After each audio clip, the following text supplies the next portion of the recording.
Hello, welcome to my channel. My name is Melanie Tana, and I love to talk about stories in all different forms.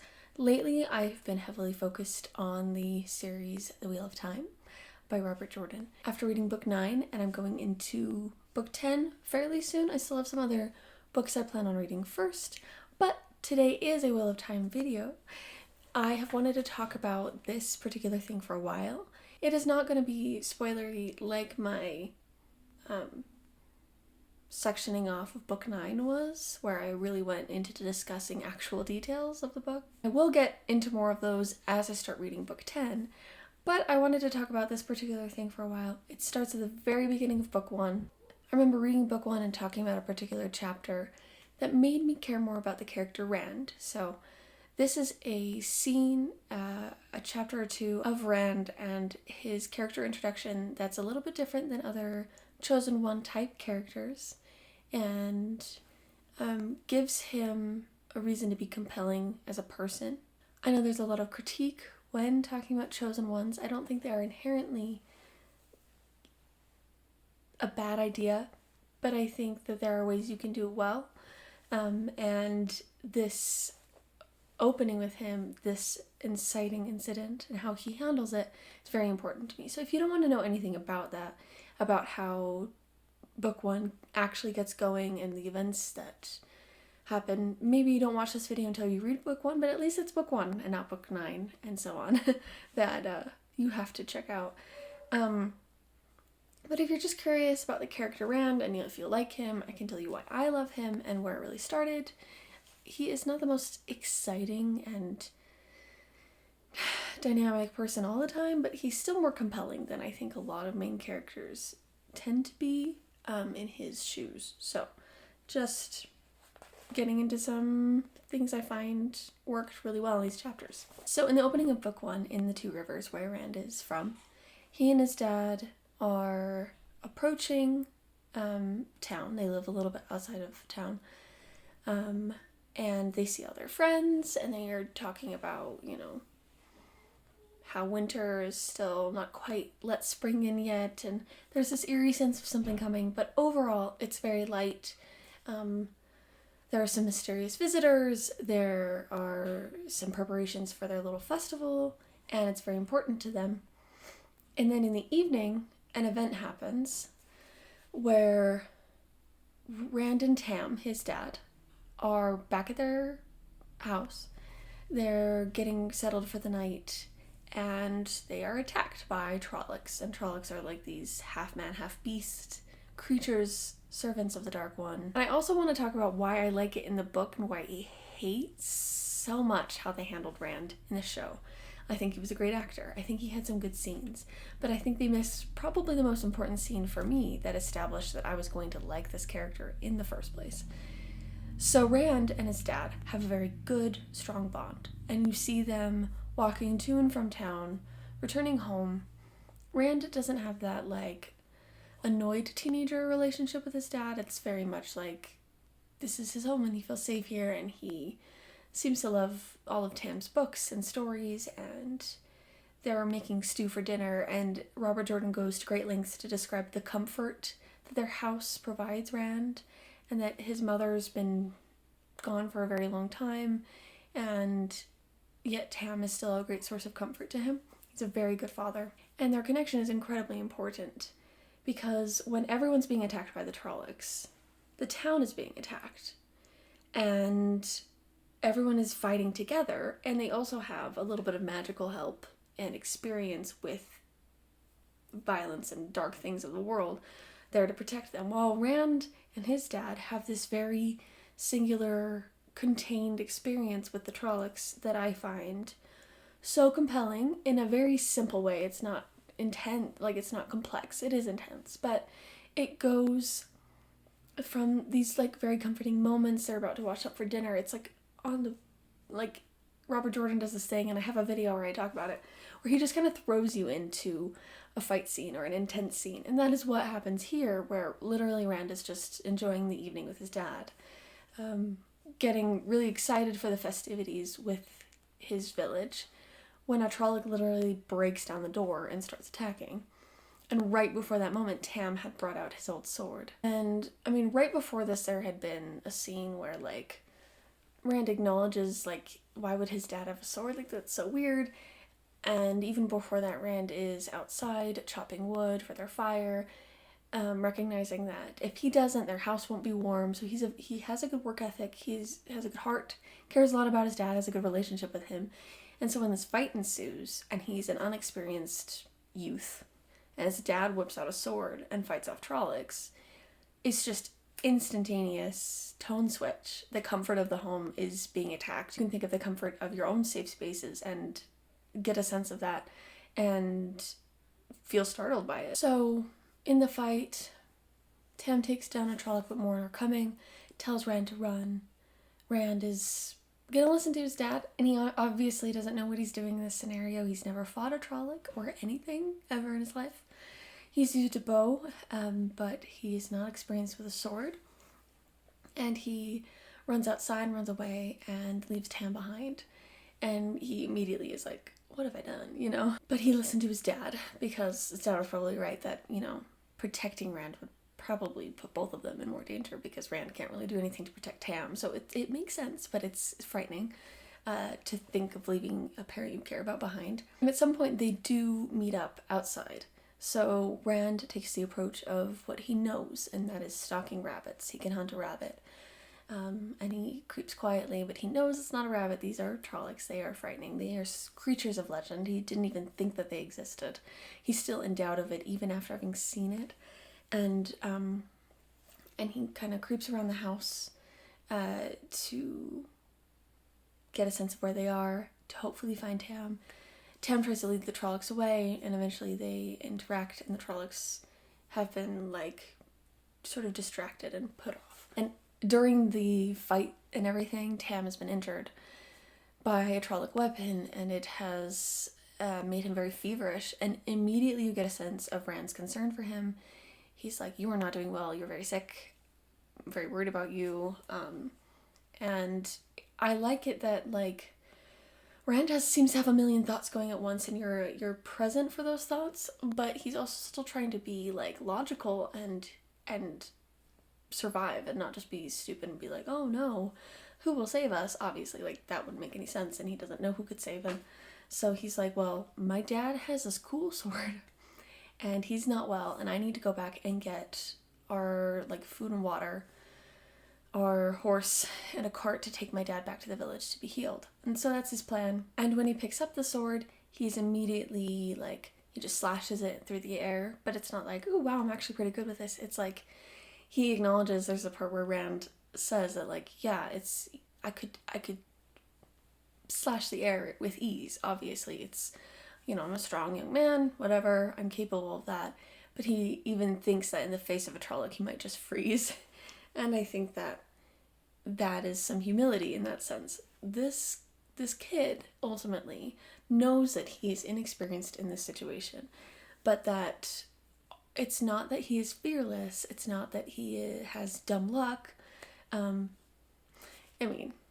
But being Ta'Veren, you kind of have dumb luck. But it's not that he is just like, oh, I'm the chosen one, things work out for me. It's that he loves his dad. That is his motivation in these scenes. They don't give him motivation of, oh, I have to take up the mantle of my role. This very terrifying incident, this isolating moment where they are alone, separated from their people, fighting for themselves. He's at a point where his dad can't fight anymore. His dad is delirious, feverish, wounded.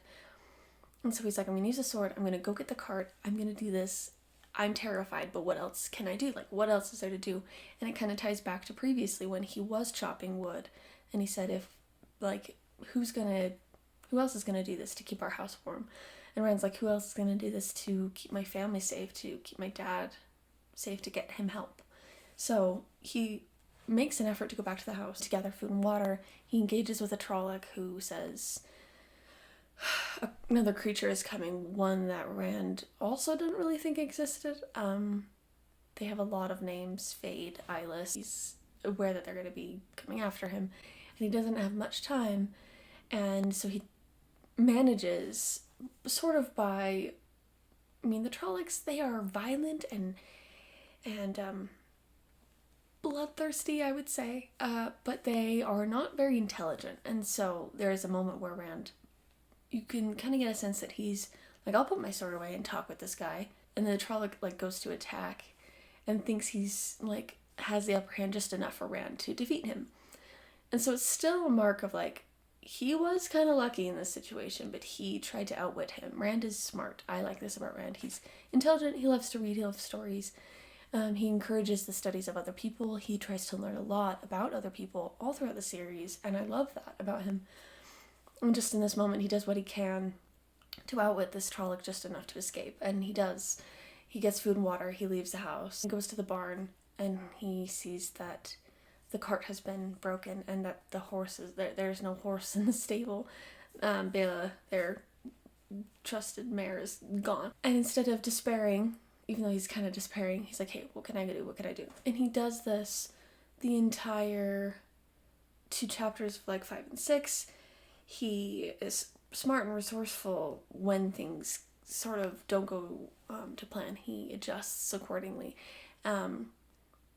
So in this case, the cart is broken. He has nothing to take his dad with, and there's no horse to pull any cart in the first place. So he sort of rigs something with the cart so that he has a pallet, in a sense, to carry his dad with. He gets to his dad, who is even worse off. The area around the wound is even more fevered than him himself, and he's like sweating and delirious and saying things. And you see that Rand is hungry and tired, and he's like, if I had just had a few minutes of just eating our food, I would at least have some energy. They don't have much time because Tam is so sick, so he basically straps himself up and drags his dad behind him on the rigging that he's put together from the old cart. And I love this. Like, everything Rand does is scrappy here. It's well thought out with how much time he has to think about it. And he's not using magic power to save him and his dad. It's literally just whatever he knows from his life with his dad. And it's motivated by a love for his father. None of this has anything to do with the magical world except for what is attacking them. And even Tam's sword, though it's very story significant, and it calls into question where Rand came from and who Tam really is, it really doesn't matter too much, because the point is that Rand loves his dad, and he loves his home and his life, and it's being threatened, and he has to save his dad. And just thrown right into that, you really see the test of these characters. I mean, if you want to show a character and their character, their gumption, their ability to handle a crisis, you just throw them in. You just throw them in, and you increase the stakes and kind of see what that character would do, I think, instead of increasing the stakes and then increasing their magical abilities and their like random last minute save the day powers. You just increase their willpower and you break them down, in a sense, in order to create a compelling moment. And I don't know, I just think that Robert Jordan did this very, very well. So he spent these 2 chapters so dependent on his dad for comfort, for the home that they've built, for that relationship, for his education, for his training as a young man, as a sheep herder. It's shown that Tam has made him a very scrappy kid. And then when everything is going down and everything is sort of falling apart, Rand is motivated because he loves his dad so much. He has found so much identity in his father that he is motivated to save him, to get out of this situation, to be smart, to be resourceful. And then Tam manages, through his delirium, to just tell a story. But it seems so real, like he's sort of talking to his wife who has passed on quite a while back. Like, oh, you always wanted a son. I found this baby born on the battlefield. And Rand is just like, what baby? Is that me? And so, yes, like, Rand this is where, like, his questioning of himself comes into play so much, because he's so motivated by his relationship with his dad, that when his dad says something that implies that he's not his actual birth father, he's like, well, no, because if he isn't, then what am I doing here? Why am I dragging this man? This is my dad. I love him. This is why I'm here. This is how I'm even alive right now. And I just think it's really interesting that he ties it all together with showing that Rand's identity is found in his father and how he grew up and the man he is today. And it leads directly into his identity as a person, like who he actually is, where he actually came from. And if it's not Tam, then there's more to him.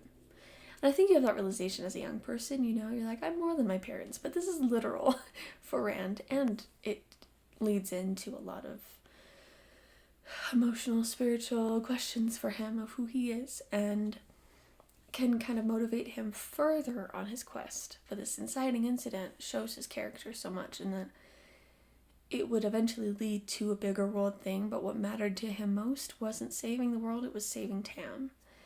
And that's incredible. And that's why I loved reading these chapters. When I first read the book, I said, oh, I like this kid. Okay, he's not...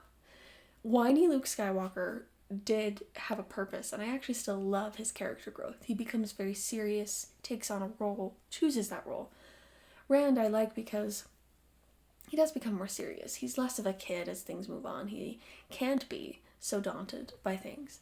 But in that growth process, it comes from a place of true ability before he even knew he had power within him, when he was just being scrappy and trying to get his dad to safety, out of love for his father and out of his identity as a person. And I just think that motivation really connects you to a main character. And what the show does, and this is a slight spoiler for the show, but it's just weird if you've read the books, they don't show that scene hardly at all. They show him bringing Tam in and not what happened to them. And I was like, that was what I was excited to see. I was excited for that.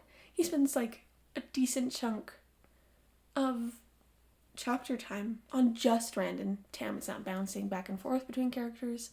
The village obviously fought back Trollocs. Moraine and Lan kind of helped save the day. But like, the important thing is Rand. And they hide that he might be the dragon, even though like we know he's the chosen one if you've read the books. So it was made not for the people who read the books, but for a general audience, and I don't think it needed to be. It's like, I'm so tired of TV and movies trying to make a twist for the sake of the twist. It felt unnecessary. It felt incredibly frustrating. And Rand is like the character we're supposed to be motivated to follow, and they didn't really put enough in him from his regular life. They made Egwene his motivation, but that's not where he finds his identity. His identity is in his relationship with his father. That's where it starts. And they should have, in my opinion, relied more on that than on Egwene, or on ignoring his discovery that he's not his dad's birth kid, that it's bigger than that. So I don't know. I was very frustrated by that. And then the reveal, and he's like, I'm the dragon. My dad said I was born here. Like, they still could have kept that part a secret and showed him saving his dad. And left you wondering why he was so distressed after that encounter, other than that it was a distressing scenario. So then Rand in the show gets less development, but all of a sudden he's supposed to be the leader of the he's supposed to lead us in being compelled in the story and in saving the day. And I'm like, how? If you don't spend enough time with him, and if you don't show him at his moment of making us care about the character regardless of who he is, and that he is the chosen one. Why? I don't understand. The twist wasn't worth it. It was really stupid. And it just made me so sad. Because that was the scene I was really looking forward to. As simple as it was very intense and compelling and emotional, and just like you want to see that relationship, and it wasn't there, But I think as far as the book goes, it's really well written. It's really well constructed and planned out with everything. And I think it's a really great moment for Rand. If you're writing a chosen one character, maybe throw them in a situation where nothing about them being the chosen one really affects him in a positive way. In this sense, the Trollocs finding him is a chosen one related thing, but it's not a positive experience, and he's not really capable in any powerful sense yet. He hasn't harnessed that. He can't even use a sword yet, and so it's just whatever he knows from growing up as a sheep herder. And yes, farm boy turned chosen one is a trope, but you can show how it doesn't really matter that he's the chosen one. He's still resourceful.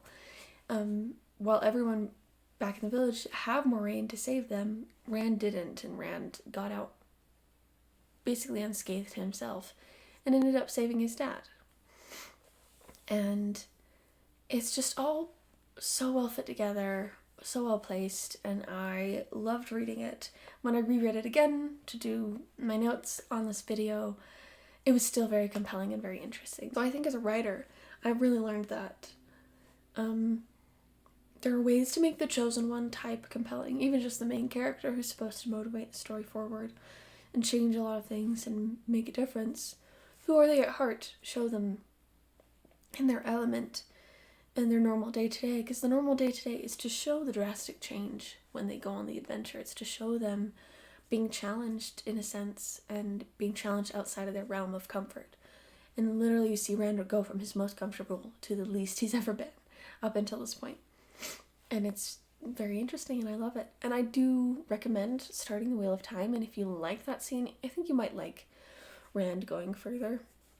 And it's not the most complex thing, but it is very effective, and I don't know, I love Rand's character. I think he's great, and I'm super fascinated to see where it goes going further. I have to start book 10 soon, so yeah, but I think